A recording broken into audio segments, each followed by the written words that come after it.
with my agency, there's a lot less red tape. There's a lot less of that bureaucracy that I try to always keep away. But, again, we try to treat everything like a safe space so that they can focus on, well, before these were the old rules and I couldn't do this and people just didn't want to have us mingling. It's like this separation where it's like, I came from the AV video side. They don't want to work with the print people. And I'm like, well, it's a community. You're listening to Creative Leadership with Heart, a podcast that inspires people to take action and be the leader they were born to be. I'm Coach Rico, and I'm known for coaching and training executives, leaders, founders, and high performers at Fortune 100 businesses, startups, and more. I'm a 20-year creative executive, leadership and life coach, author, speaker, and serial entrepreneur. I'm here to answer your questions about leadership and personal development while also asking you questions that can unlock your untapped potential.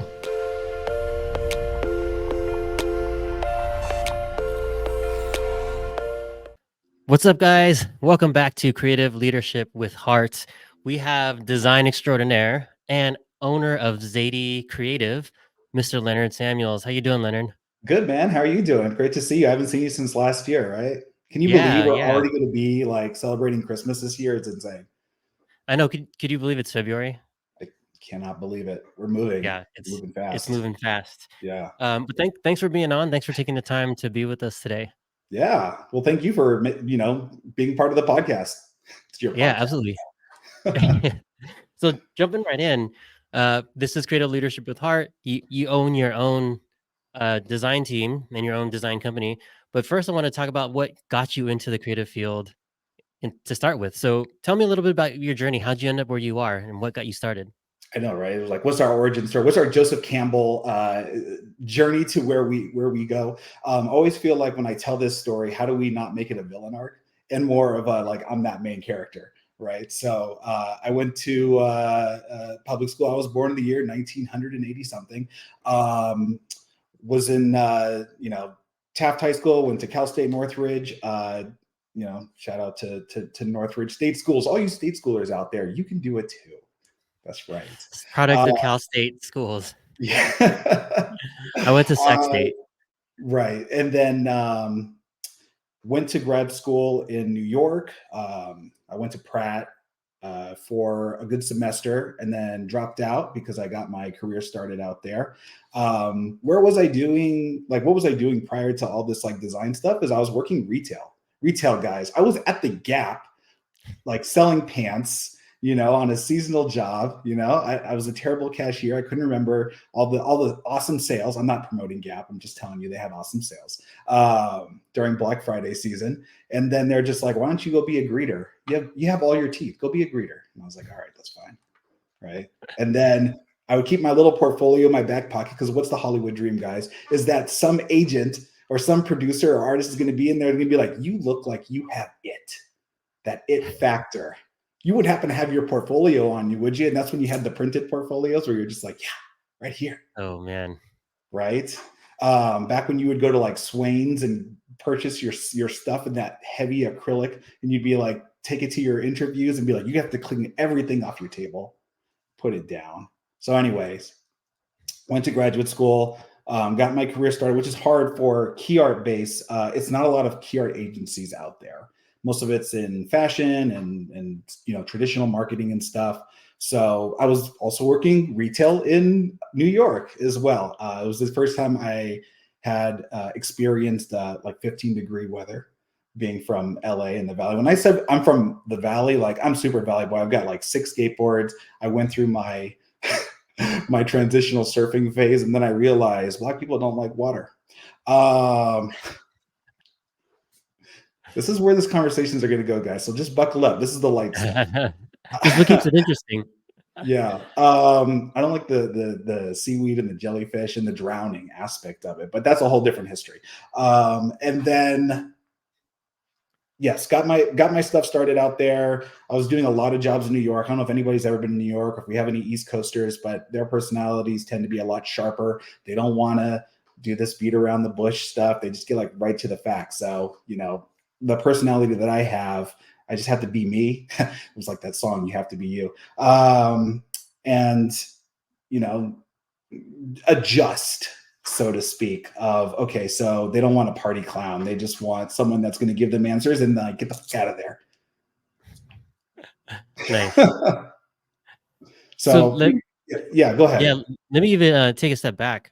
What was the moment you knew as a kid growing up, or like even if it was during school or maybe working retail? What Yeah. was the moment you knew you wanted to be in this industry? The moment I knew I wanted to be in this industry, once I discovered that you can do art digitally, I was like, finally, an easier solution. My mom always put me in those recreational art classes, which were great, and I was, try to get my traditional skills up. And then once I got through school and stuff like that, I realized like you're either good at art or you're really bad, or you need to find, a marketable, direction that you're moving towards. It's like, well, how do you subjectively say you're good at art? And that's not even grammatically correct. You're good at art. But once I figured out like you could do it digitally, I would just use Microsoft Word or Microsoft Paint, and I would do the little click art and stuff like that. And I'm like, damn, this is the best. I'd like run to, Ralph's and print everything and be like, I want to be a graphic designer, But it wasn't until I was in college that I realized that I could be a key art designer. So once that door had opened, I was like, the sepia of the Wizard of Oz world that I lived in had changed the color, and I was like, this is what I'm doing for the rest of my life. Yeah, was there a specific title that you worked on or something you did They in would that give class? us like old titles, but honestly, they would just say like, go online, go to Google or Bing, if I should date myself, and find imagery and just make your own artwork. Like that was, I did like some Harry Potter stuff. I did before Captain America really even came out, the first one. I was finding concept art and trying to put it together, and Sucker Punch and all those different movies. And, looking back at it, I was like, oh, this is terrible. But at the time, I was like, I might be the best. I might be the best, guys. Yeah, we all it's also limited to like what tools we had, right? Like I Exactly. remember the days of MS Paint Yeah. very well. Yeah. uh, Even comping product like wireframes in Microsoft Paint, if you can believe that. That probably Yeah. dates me too, because I was born in the 1970s something. You're in the 80 something. I was in the Yeah. 70s somethings. Um, but so moving on to, that's fantastic, right? Just for me, film, and like I used to shoot movies with my friends when we were in middle Oh, school right on on. those little camcorders, right? Yeah. And that's what got me into editing with two VCRs, and that's what Mhm. really got me into Yeah. this creative field, right? Like that's when I was like, oh, I want to do this. I would edit dunk videos with my friends. Like we would have Yeah. a 7 foot rim in the backyard, and we would just film and edit. Yeah. And that's what really got me going and why I Yeah. wanted to get into the creative field. Yeah. Um, so with you could talk about your agency or just you personally, but what is your mission? Like, what do you want to do with your art and your company? That's such a great artist question to ask. I should have a scarf on when I even talk about this, but I could like casually throw over. Before we get into that, I also want to do a quick shout out because you had Andy Lerma on, and Andy's the GOAT. If you are blessed enough to be able to like cross paths with Andy, that dude will open doors for you, but you got to run through them. If he doesn't open them, he'll unlock them for you. Mhm. That dude could get like emails from Nigerian princes, and I just imagine him sitting there and be like, dude, I love your energy. I love where you're coming from, but just like get your pitch deck together and I'll see what I can do to put in the right places. Not a good place right now, but let me see what I can do for you. So, Yeah, absolutely. yeah, He's one of yeah, I need to have him back on. yeah. Um, if you didn't listen to that one, Listen finish to this one first There's a lot and of then go great back. ones. All of the people that you've had are fantastic, but I will personally call because I know Andy that he is great, and he also put his personal email out there, which is wild. So he will do everything he can because he believes. How dare he be a humanitarian and change this whole conversation to talk about him? Well, I mean, it's actually it's a good way because I think this we talked a little bit earlier. I think this like collides with your personal mission, but the Yeah, things that Andy and I talked about, and this has always been something that we talked about even when I was still at Netflix, is how do we open more doors? How do we create more opportunity? And how yeah, do we have more people who look like us right, actually work on titles that have people that look like us, right? yeah, exactly. Because Hollywood is probably one of the Hollywood and banking, sorry, banking folks that are out there, it's probably one of the most traditional industries out there. And for as progressive as sometimes they want to be or want to make it, it's still Yeah. very, very one note. Yeah. Um, it's getting better, but I know one of the things that I wanted to do, and I know the things that Andy is doing now, is creating that access. And Yeah. he doesn't just unlock it; he opens the door. You just have to walk through it, You right? have to go through it. You'll do that. You don't realize, like, for other people, I know you realize it, but for some people, they don't realize how much work, and he's putting his neck out on the line. Mm-hmm. So when someone is saying, like, okay, look, I'll do my part, all you have to do is just meet me halfway. That's it. But some people they're just not ready to take that position yet. And that's also kind of like what I want to talk about is I didn't want to have my own company. I know it's crazy to say that I have my own agency and all that good stuff, but I didn't want to have it. I just wanted to be a lifer. I just wanted to work at a place, and then that's it until the day I die, and have the status quo. But I think when you look at the things that happen in your life, those landmark moments, and you see, like, oh, maybe I do like to have leadership roles. Maybe I do like to have my own creative liberties and bring in a group of people and champion them and so and so. But just to kind of talk about, like, where did my company even, like, boom from? Because for someone that did not want to have any of this, I just wanted to have the opportunity of, can I go to a screening? Can I just work on these comps, and can I do this and do that? And having this whole retail background for years and years and years. And, like, before even that, or during that time, I was also a camp counselor. So I have a very, like, tangible background. I had the high shorts, I had the whistle. Get Fox 40s, guys. Those are the whistles to get. All right. Don't chap your lips. Don't have that metal taste. All right, Fox 40.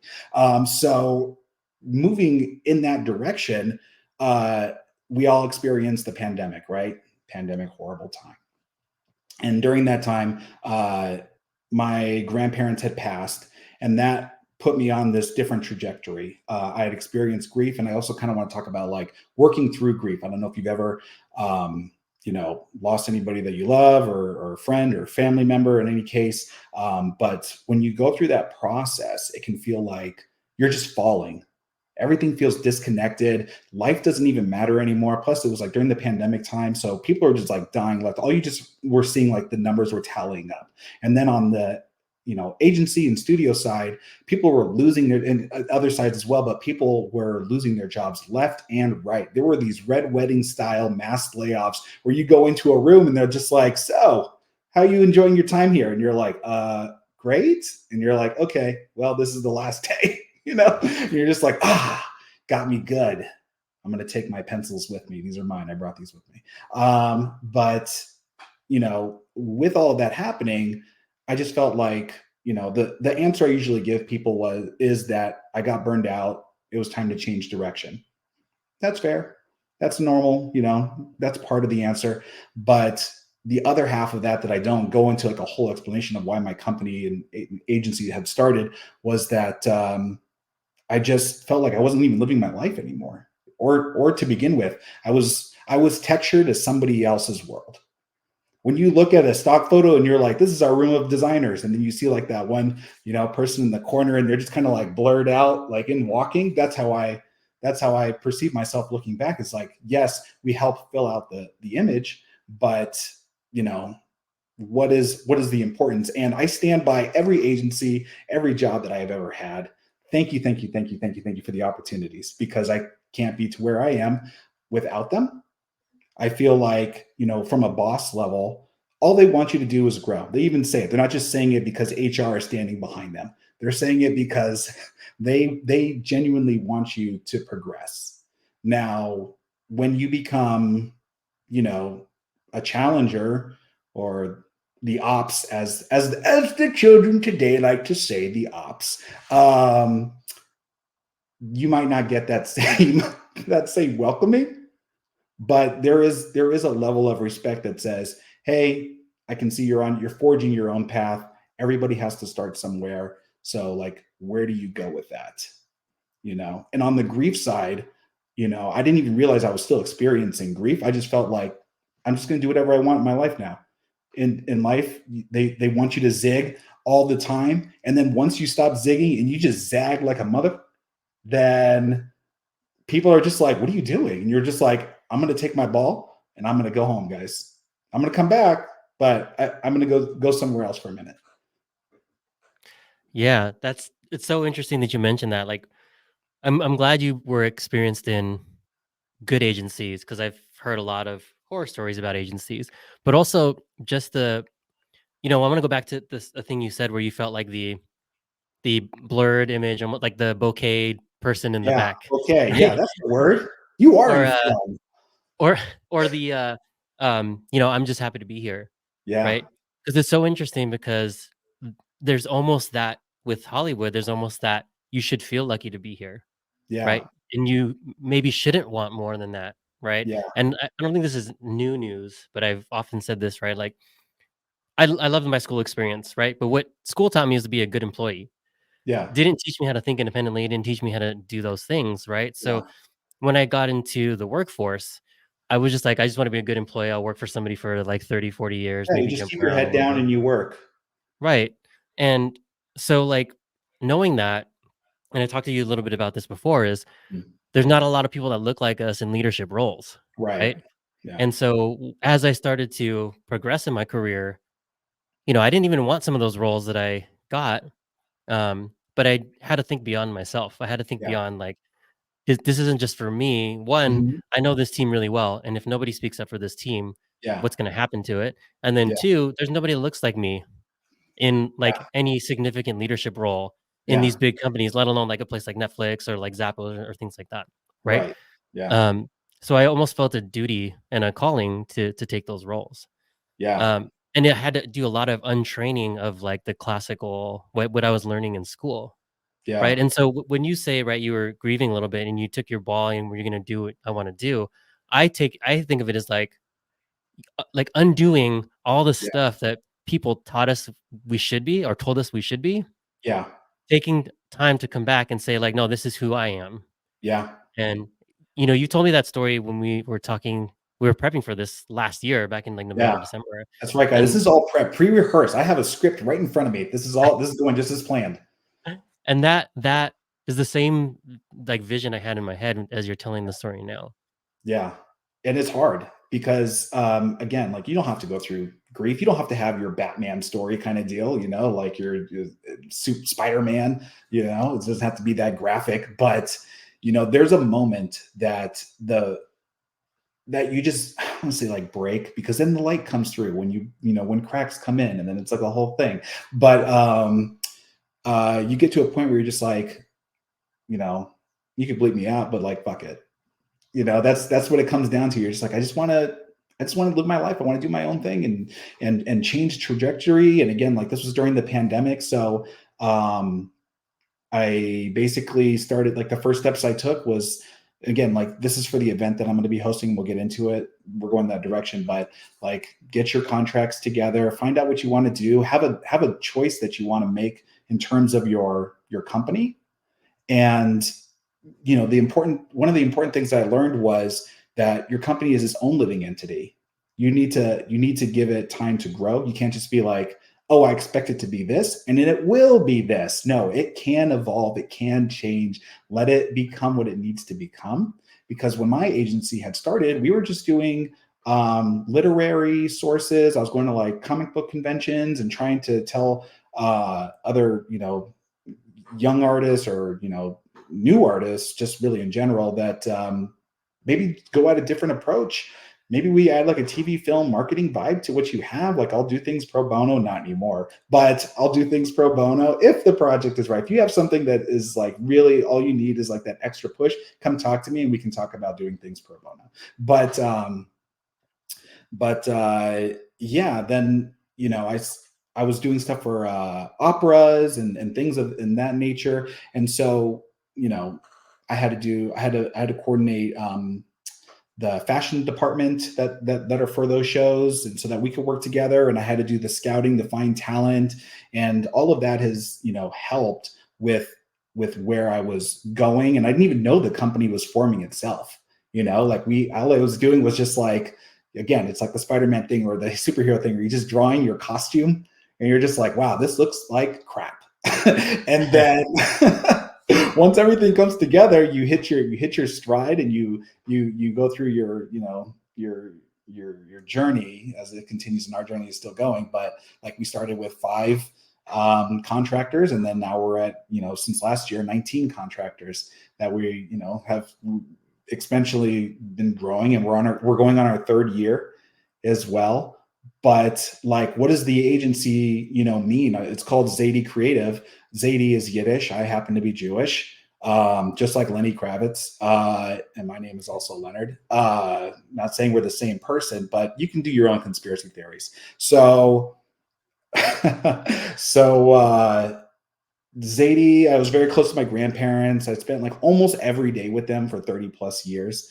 And then once they had passed, and I was like, okay, well, what do we do now? And I was talking to my wife, and she was like, okay, I'm going to tell you this quick story because I know we're pressed on time. But I was trying to figure out what the name of it was going to be. And she was like, well, why don't you call it Zadie, because your grandfather, and he was, he was my best friend, essentially. Not only my father, but my best friend. Come from a single parent home. So like, again, my mom had to drop me off with my grandparents all the time. So once, my grandmother had passed, unfortunately, and then he had passed, I think it was just like a sadness in the chest kind of deal. Cause he passed, like, I want to say like almost eight months after she had died. My wife's like, well, why don't you call it Zadie Creative? And then I was going to go meet my friends at the funeral. Well, not the funeral, because we already had the funeral, but at the location where his tomb is and everything. And so for Jewish culture, we bring a rock, put the rock on the placard or the tomb, whatever it's set up as a remembrance. And then it wasn't like a windy day or anything like that, or rainy or anything. It's just a normal, like, sunny day. And so I put this paper down, heavy rock on the paper. I put one also on my grandmother's. And so I tell my friends, I'm going to start my own company. It's going to be called Zadie Creative. Literally, the wind only blew that rock and that paper off my grandfather's plaque. Only his was affected. My grandmother stayed still. I'm sure she was probably like, couldn't call it Bubby Creative. And I was like, oh, so close. Why only the grandfather? It's like, no, I love them both. It's an honor to them both. Also, my grandmother always wanted me to have a very close relationship to my grandfather, which I did. But only his was affected. And so it was just kind of like a clear sign of like, I don't know what's going to happen after we die. But if this was in any indication of just the right timing or what, then I know that I can do this. Yeah, that's an amazing story. And yeah, it's meant to be, right? For something It's like that meant to to happen. be. Yeah. What were some of and this is it's to help us segue, but what were some of the struggles you had, We have so many like, segues. growing up? We're building up, people. Yeah, we We're are definitely building we up. are edging to what the need of this conversation is. So stay tuned. I'm sorry, what was your question? Yeah, absolutely. What were some of the struggles you had, even like earlier in your career, and then Yeah. also building your agency? I could not get any work in Hollywood. I know that's such a Hollywood thing to say, but I couldn't get any work in Hollywood before I left to New York. So I graduated from CSUN, and I didn't have an internship or anything prior. So if you don't have an internship while you're in college, it is okay. Like, you can still do things. I was at Starbucks applying on Craigslist. Shout out to Craigslist for only the good stuff, not the other stuff. It's a long list, guys. So this agency called Zadie Creative reached out to me, and they're like, come in for an interview. And I showed them my portfolio, which was mocked up of a bunch of random, images that I made up online. They were pleasantly surprised by it. Yeah, I got hired from there. But the struggles that I faced were not having any work experience. How do you have work experience if nobody will give you a shot? Plus, like, the people that were giving us shots, and I won't bring up any art schools, but you guys know who you are. It's almost like a club. If you come from this school, this art school, then you have a much higher chance of seeing it on a resume and being like, yeah, I'll come here. But then when I moved to New York for graduate school, and it changed my entire life. Like, again, like I'd never seen a daytime mugging before. I had never seen I had never seen falling snow before. Walking to work and taking the train and all these different experiences, it just like hardens you into, it shapes you into this new thing. And I like to say, like, LA raised me, New York made me. And so once I came back from New York, I was like on the tarmac and basically got a job. And I was just a new product, And so I got that going, but also at the same time, it's like, how do you, again, like being of color, I don't like to be like, oh, it's because I'm black that they won't put me in these meetings and stuff, and it's abrasive and it's this and that. And it's like, okay, I get it. But it's also who like that's another thing. And I also want to talk to like, the people today. I know we're of color, but when you're trying to get work, diversity is incredibly important, especially now more than ever. I know before, we had the movements and all these different things, but people want to work with diversity. People do want to work with diversity. It's just a matter of having your having your shit together and being confident of like what direction you want to go and speak with, authenticity to things. I had a boss that said, closed mouths don't get fed. And he would say it all the time. And he was like, if you want to move further, then you gotta say it out loud. People aren't mind readers, And it like goes back to just being textured to the environment. I would say like, hey, you guys think I can go to this meeting? It's like, oh, maybe the next one, and maybe the next one, and maybe the next one. But it's like, if you keep telling somebody like, maybe, do you think I can, or I want to. Want is such a powerful thing, right? Or I am going to that meeting. Yes, I am going to that meeting. Especially if you're the primary on that, if you're the Yeah. primary designer on it, like I am going to that meeting. Yeah. But then you might go to the meeting, and then the meeting is like Big Mama's House 4, and you're like, oh, I see why I'm in this meeting. But how do I ride this train out? How do I say, okay, well, let me crush Big Mama's House 4? Yeah, that's a really great point, right? Where this isn't for tokenism. Right. This is for true diversity, right?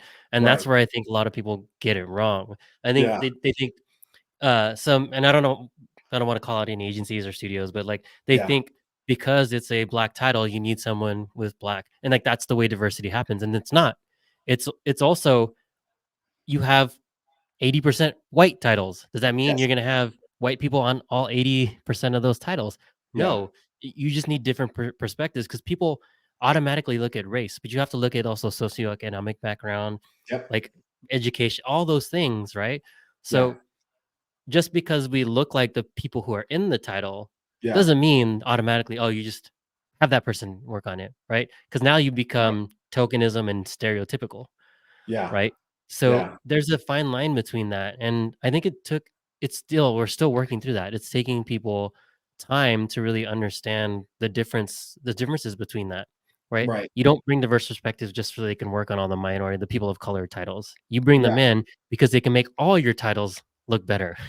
Exactly. And they just have the skill for it. But also like the way that, let me tell you like how I run my agency is that, yes, we'll work on like black projects, but I'm not going to have only black people work on black projects. It's, it's going to be a very diverse range, because I don't know if everybody knows this, but white people love black culture. But that ranges out to, Latin and Asian and so on and so forth. But we treat it, I always have to preface whenever I do like our group projects. We work on other things as well. We just did Night Court season 2, which is hilarious. People, please watch Night Court. It's such an easy watch and it's so much fun. Melissa Ranch is hilarious. But when we do those type of projects that are more, culturally focused, we have a very diverse team so that we can funnel out, or funnel through what is the right approach to go, and how do we broaden the market as well, for, lack of a better word, broaden it out. It's more of a temple, but Yeah, I feel like everybody brings something to the conversation, and we're also there to educate each other and not chastise and give each other a hard time, razz one another for not knowing something or saying something. You're like, that is not culturally appropriate. It's like, well, I'm glad I didn't write that down and put it through a movie, because also at the same time, you also have to keep in mind that the studios are faceless for the most part, and so when they put out a movie, it has to feel culturally like not synthetic. It needs to feel authentic. Hmm. And that's what we do, is we speak authentically to projects. And it's not to say like, oh, we can only do, projects based off race and color. But again, like if I go back to Night Court, you're not going to be like, damn, a black person, that owns a company definitely designed that. And it's like, we're not a black company. We're a black owned company. I think people miss that little, separation Right. to what you're trying to bring to them. Absolutely. And I'm glad we're bringing more awareness to this Yeah, conversation. yeah, And I do want to get into what you're planning. So you yes, have an event coming up. Could you tell yes. us a little bit about the impetus for this event, and then who's it for, etc.? I will tell you that. So if everybody that's uncomfortable with race now, they can jump to this part in the conversation. Um, so I'm You hosting come a back. You come back. you come back through the digital door frame. But they stayed for the Andy Lerma stuff. Anyways, so I'm hosting a private event for new and existing business owners in the world of creative. That's the most important part. It's not just for agency people. It's not for studio people. This is encompassing all of creative. So you can be in entertainment, you can be in fashion, photography, etc. And I want to have discussions on topics of, like the obstacles that you went through, kind of like what we're having. I know we're going to offline about this, but your milestones, your successes, so that we can share our stories and help lift each other up. This event will, have a panel discussion. We're going to do one-on-one engagement with other people, and this is an invite-only event, so that you don't feel like, oh, everybody's coming to this type of thing, where it's just going to get, oversaturated with freelancers and things like that. And it's like, no, this is for people that are, again, have their own company, are starting their own company, and everything in between. Because I want to have a conversation with people and ask them, how did you get through the pandemic? That was like the great killer, for a lot of businesses. And it's like, well, did your business start from the pandemic?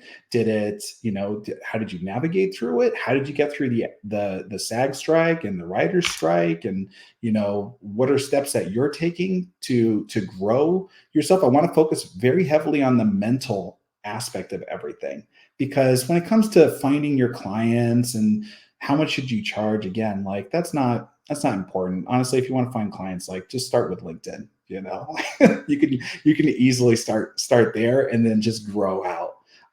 Also, again, if you're just like, I don't know how to get more business, just start looking up events that are coming up and going to those events. I know that you're an author, Rico. I consider myself a bit of a writer myself. Not a great writer, but a great storyteller. That's what editors are for.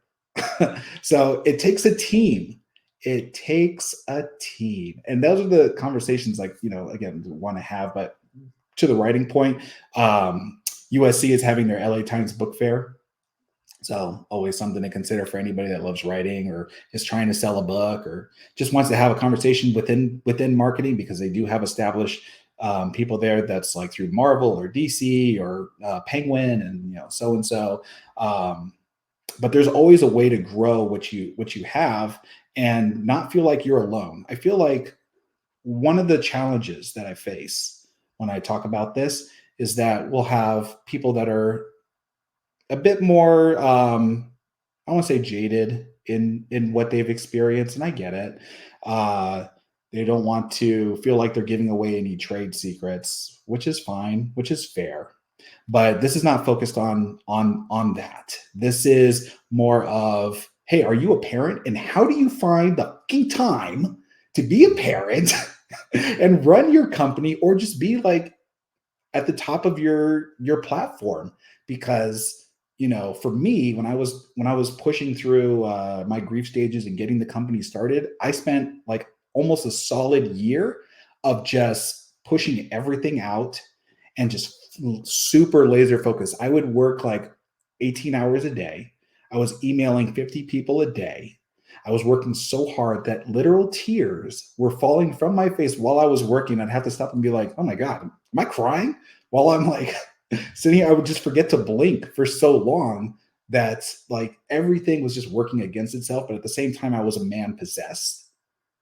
And I felt like this is where I need to go, And I feel like I wasn't taking care of myself. And I want to hear like, how do people like, are there things that they wish that they could have changed in the beginning? Are there things that, did their company die and they revived it? Because that's, I think, such an important thing is if you have your own company, if it dies, you don't die. If it dies, you don't die. It's almost like, oh, I'm just going to put it on life support for a bit. And I'm going to continue to do my own arts and my own creative process. And then you might come back to that company. Now here's the kicker, right? If your company is broad titled enough, you can always say the company's been around for X amount of time, right? Because now you have more history and lineage. I've been doing this since 1920, and it's like, oh, well, the title is so ambiguous. I didn't know where you're going to be. But where can you go with all of this? Also the people that I'm inviting, and you're probably wondering like, who's on the invite list? Who's on the guest list? Yes, you are, Rico, and we will offline about it. But I want to invite employment lawyers so that they can help get your contracts together, or at least look at your current contract. You might have a contract from, the 80s where it just said, I'll pay you in cocaine, but you forget to check it. And you're like, I should probably change that. So unless that's like your party, but yes, employment lawyers are important. Photographers, because people forget how important photography is. You might be like, well, I'll just take a photo off my phone. And it's like, maybe you should just do like a professional photographer in some respect, so that it doesn't look like you were at like Home Depot or, somewhere at a park. And you're just like, people are in the background. Just take yourself more seriously. Also, it's the story you want to tell. Writers, I think that's also a very important thing, not to give away like trade secrets, but like the way that I got started was that I had professional writers that would take what I've written, they'll adjust it. I'm not doing like the Google or Alta Vista. You guys remember Alta Vista? That was quite an era. Pulled that out of the capsule right there. Yeah, Alta Vista, Netscape. Yeah. And then they would adjust, my writing, and we'd go back and forth, and everything just takes time.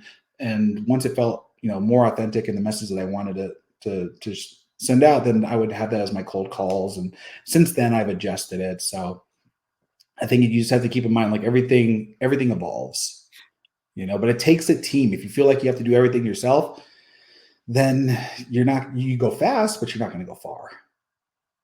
That's 100%. Right. That's the things that's the mistake most solopreneurs make, is they think they can do it all. And which, also, to your point, they can. Yeah. But how good are they going to be at all of it? Right. It takes a team. And also, if you think that you're operating, something that is different, and you're not being noticed, there's chatter. There's chatter. People know what you're doing. And I think that's the fear aspect, because I think that's what held me back, was I just felt like, oh, if I talk about it out loud, then it makes it more real than it is. And then once I just like committed to it, I was like, there's no other way to go. And so, for my agency, it's 100% contractor-based, which is unconventional, very unconventional. And why is it contractor-based? Is because, again, during the pandemic, during all the strikes, people were losing their jobs, and also people just didn't want to do the same jobs anymore. And so I started finding everybody. A lot of people are very surprised when they're like, how did you find these people? And I'm like collecting people like infinity stones. I'm just out there like Thanos, and it just like sticks to the hand. I'm like, yes, because we are a team. we are, these are my infinity stones. We are, I would talk to them and ask them like, well, where do you want to go? What do you want to do? And they would tell me like, oh, maybe I just had a kid and I'm trying to take some time to myself. And I have these other talents. And I'm like, well, how would you kind of like, the what's his name? The guy that sells like the Billy something with the infomercials. And he's like, but wait, there's more. So, I'd come to him, RIP Billy. I think he's gone. But I would ask them like, so where do you want to go and what do you want to do? And would you be okay if, we can contract work together and then you just go off and you do your own thing. So we've had people for 2 weeks. We've had people for, 2 years plus. So it's really just a matter of what their flexibility looks like. I'm very fair. I just, tell them like, I'll check in with you every so often, just for like an hour. And then you just go off and do your own thing and work out, how we can utilize their skills to their maximum potential. Because they might be like, I'm just talking from like an agency standpoint. They might just be like, oh, well, I'm a producer. It's like, okay, that's great. Do you speak another language? Do you have great writing skills? Do you have 360 skills? And I try to get as much from them as possible. So I say like, oh, well, if your schedule's really busy, maybe I could just have you be like a creative director and just like pitch ideas and then you just bounce.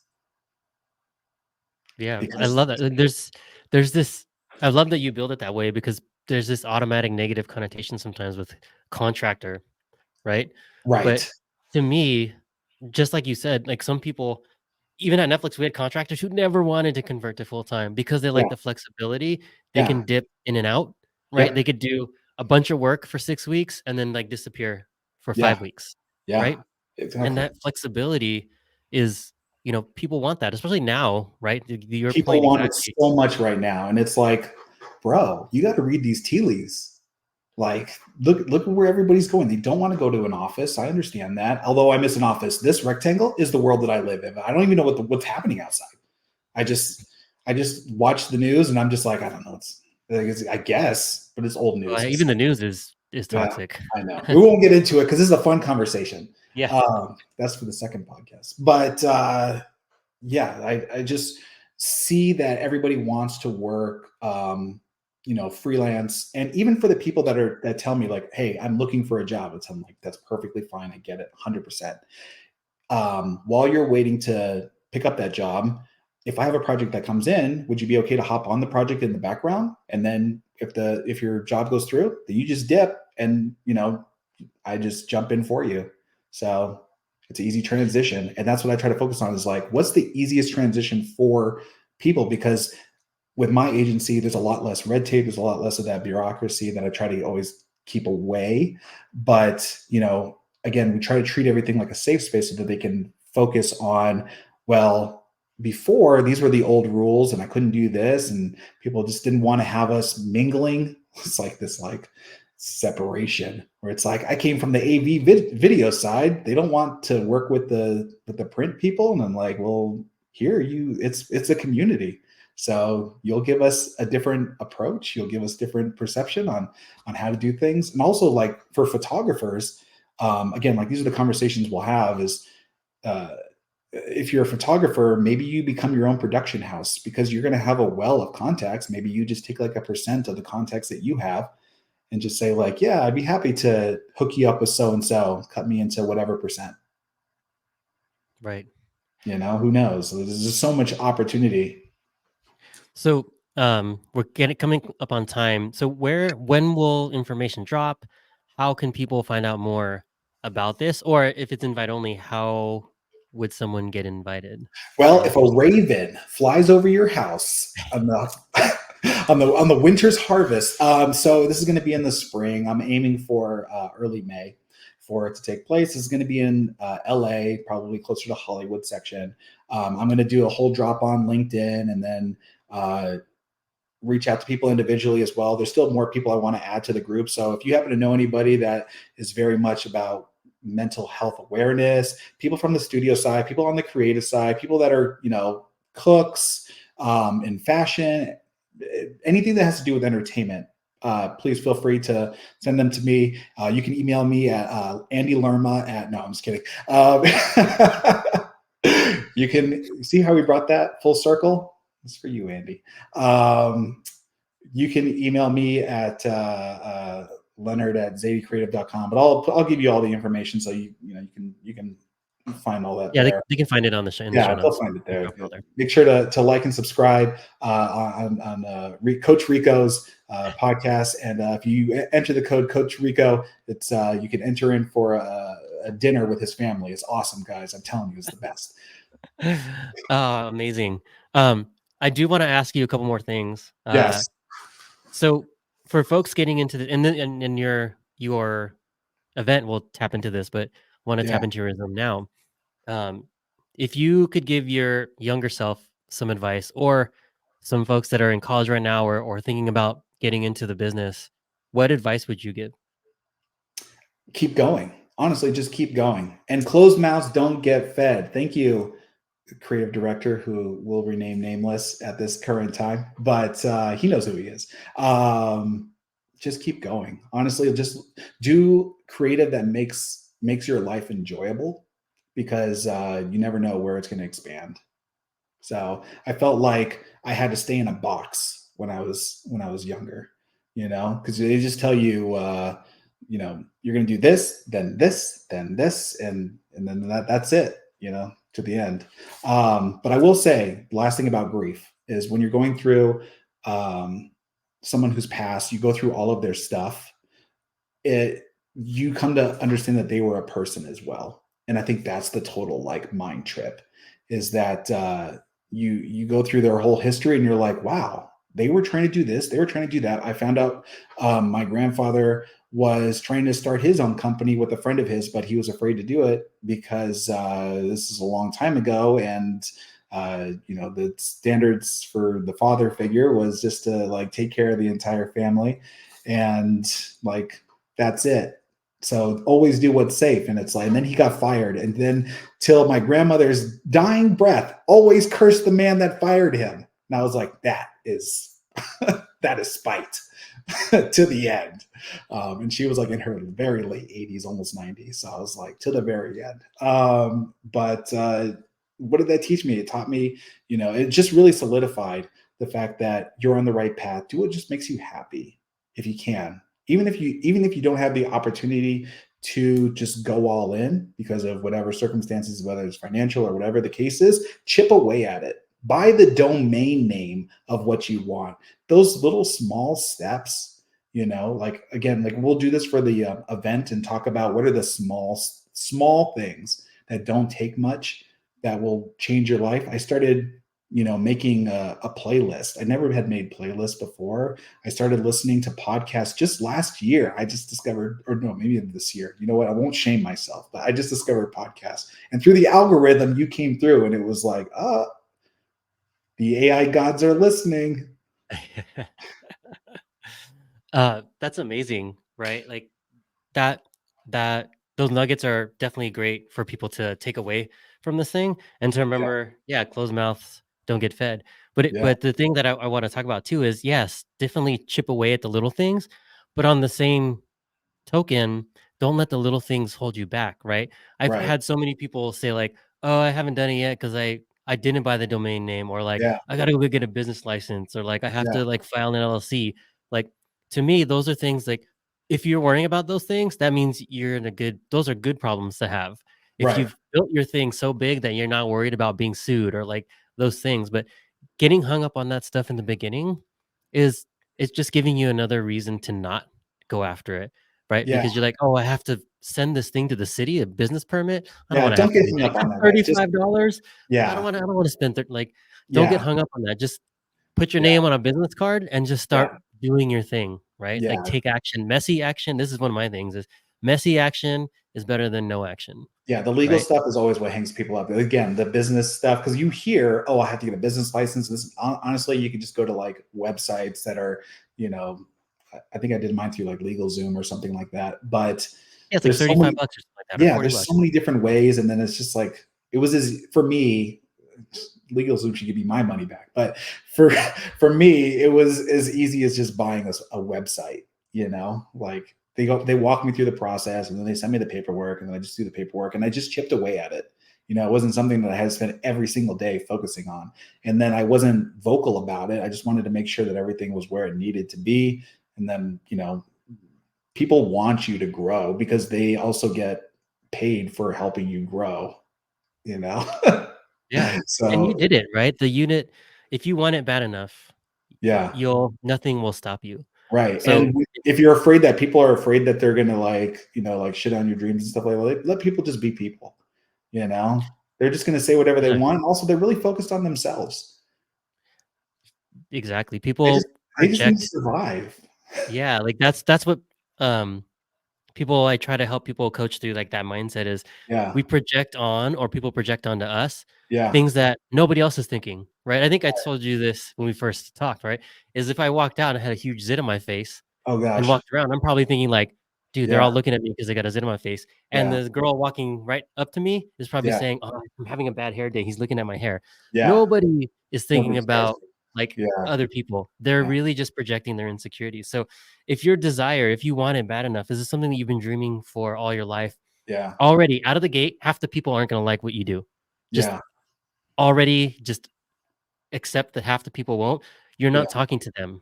Yeah. You're talking to the half of the people that want what you have to offer, and they're Yeah. just waiting for someone like you to bring it Yeah. because And nobody has brought it yet. embrace who you are. That's such a big thing. Cause even then I feel like I had stuff that was still holding me back since last year, even though the company was still going and we're actively moving. And I was just like, oh, what if I don't do this and I don't do that? So like, where can you find me next? I'm going to be at South by Southwest. I'll be at CinemaCon, and I just bought tickets, and I was like, these are the sober choices that I need to make that are a year from now. They're not a year, it's next month, but I just have to start, just diving in and saying like, I know you have to trust yourself. That's such a big thing, is like, trust the decisions that you're making, especially when you're sober minded and you feel like, what if I know I can do this?